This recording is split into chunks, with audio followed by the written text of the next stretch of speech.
Hi everybody, welcome back. Thanks for joining me. This is Rabbi Wagensberg.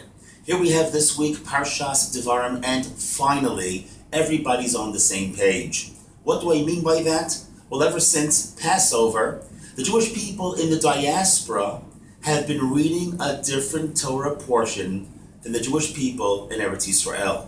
That's all because back on Pesach time, as far as the second day of Yom Tov was concerned, which fell out on Shabbos, there was a special reading for Yom Tov that the Jewish people in Eretz Yisrael did not have, because there is no second day of Yom Tov at the end of Passover, and therefore Shabbos was a regular Torah portion, and it kind of set off where Jews around the world were reading a different portion than the Jews in Eretz Yisrael.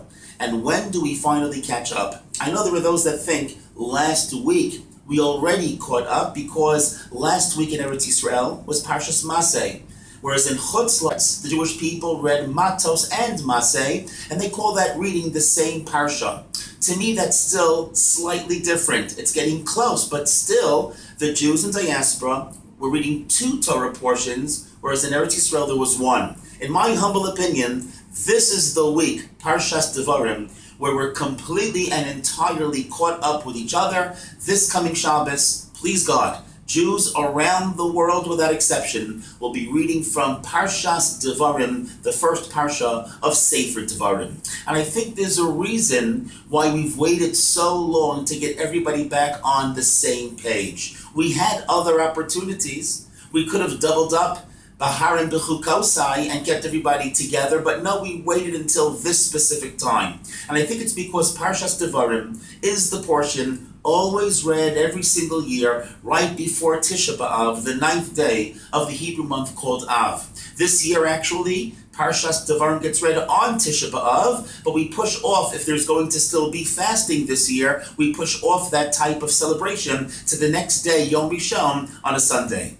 And I think it's imperative that we had to wait until this Parsha in order for everybody to catch up and read the same portion, because we all know one of the primary reasons that caused the temple to be destroyed was sinas chinam, baseless hatred that people harbored in their hearts for each other, which meant dissension, it meant strife, it meant argumentativeness of people not being able to see eye to eye. What better week, I ask you, would there be to have everybody joining together, reading the same Torah portion than this coming Shabbos, Tisha B'Av, the portion read right before the way we celebrate Tisha B'Av? This is what I think the message is and why we've waited so long. It comes to teach us that this is the remedy that happens before the destruction. Hashem is trying to hint to us, now is the time to get together. Now it's time not to have any separations which make